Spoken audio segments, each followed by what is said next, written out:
going on, guys? Greg, North Coast Baseball Cards, and today we have a PSA reveal video.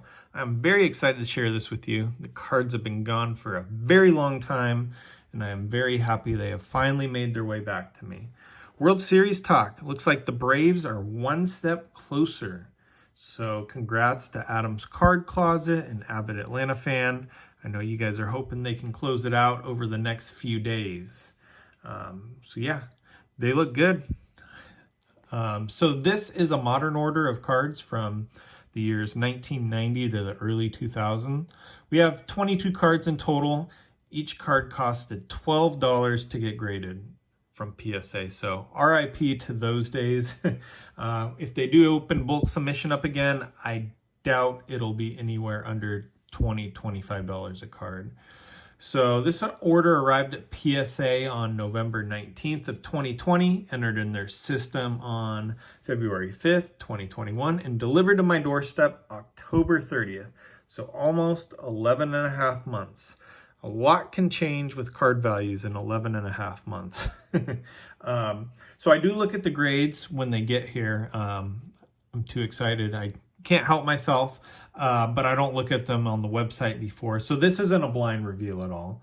I will also compare kind of what I thought the grades were prior to sending them out, compared to what they are graded when I got them back from PSA. And I'll tell you guys, if I think they went hard, they went easy, or if I thought the grades were fair.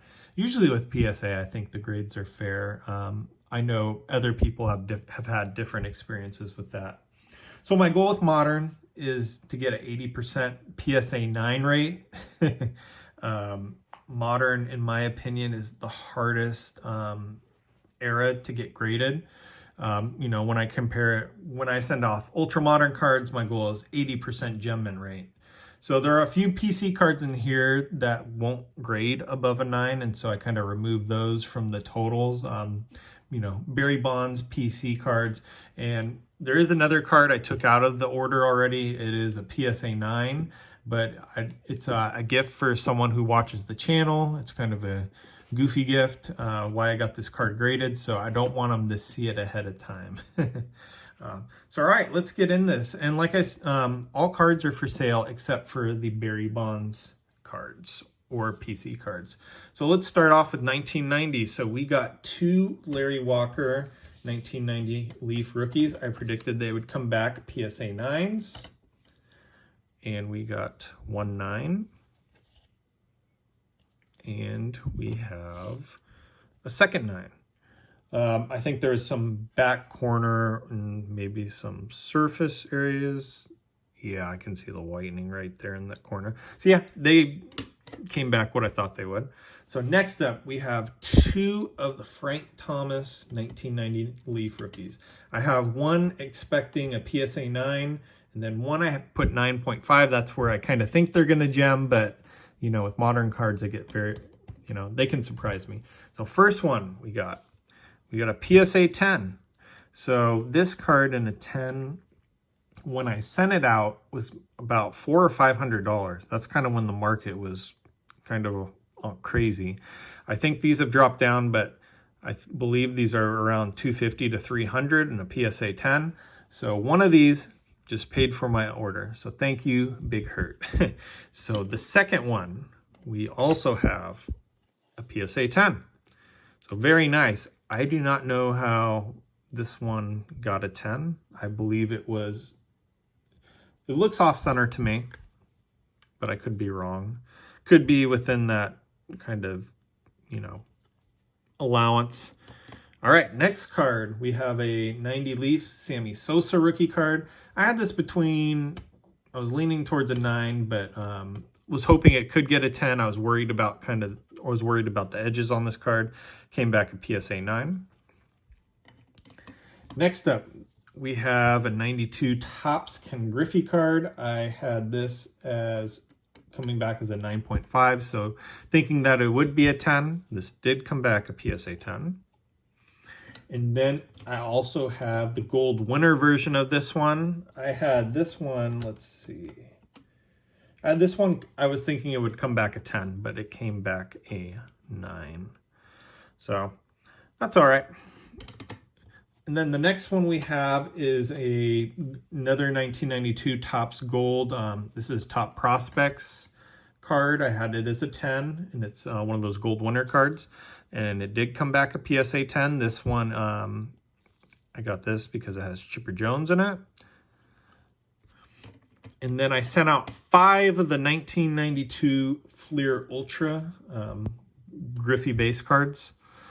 And I believe I thought all 5 of them would come back a PSA 10. So let's see how we did. We got 1 PSA 10. We got 2. Got 3. We did not get it on the 4th one. And then we have another PSA 10. So 4 out of 5 on those. Very happy with that. The next card I have a 93 Donruss Elite Bonds. This is one of the cards that I thought would not grade well. I just wanted it slabbed up for the PC. I was hoping for an 8.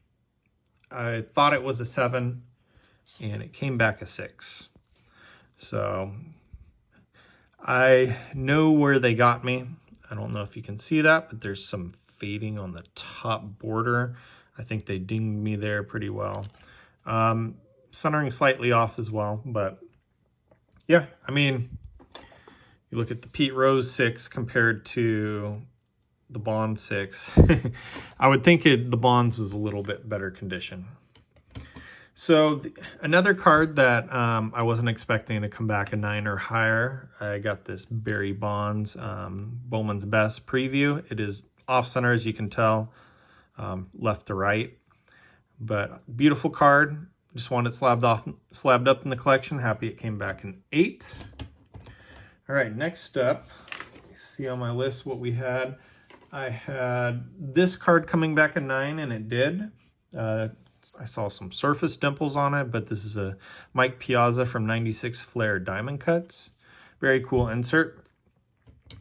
And then the next card, we have 2 of the 2000 Upper Deck Ionics Shockwave inserts of Ken Griffey Jr. Very beautiful cards. So I had both of these coming back a 9. So we have 1 9 right here on this one.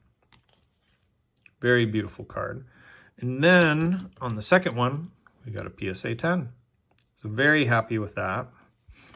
And then the next card we have is another insert from 2000 Upper Deck Ionics, and it's the Atomic insert. I had this one coming back a 9, and it came back a 10. Very beautiful card. Love my 90s, early 2000 inserts, for those who know me pretty well. All right, so the next 2 cards. So these are 2 cards that I thought would get 9s, and I'll show you why, but they did not come back 9. This is a 2003 Finest Gold X-Fractor. It is Jim Thome. It came back an 8. Nothing significant on the, well, I guess there is a little corners on the back of the card, but what got it the most is, I don't know if you can see it in the light, but you can see that print line. It goes all the way through. So that's what got that card.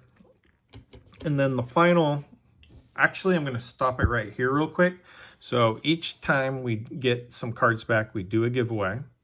And I'm going to be giving away the PSA 9 Fleer Ultra Ken Griffey Jr. card.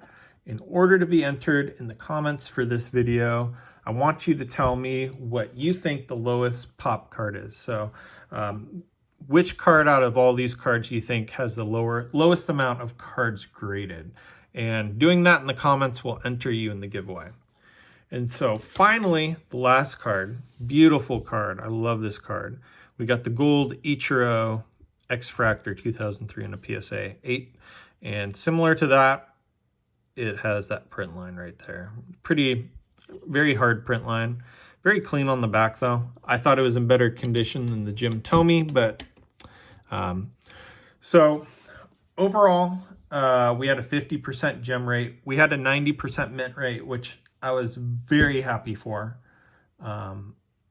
You know, especially with modern cards and how hard it is to get them graded.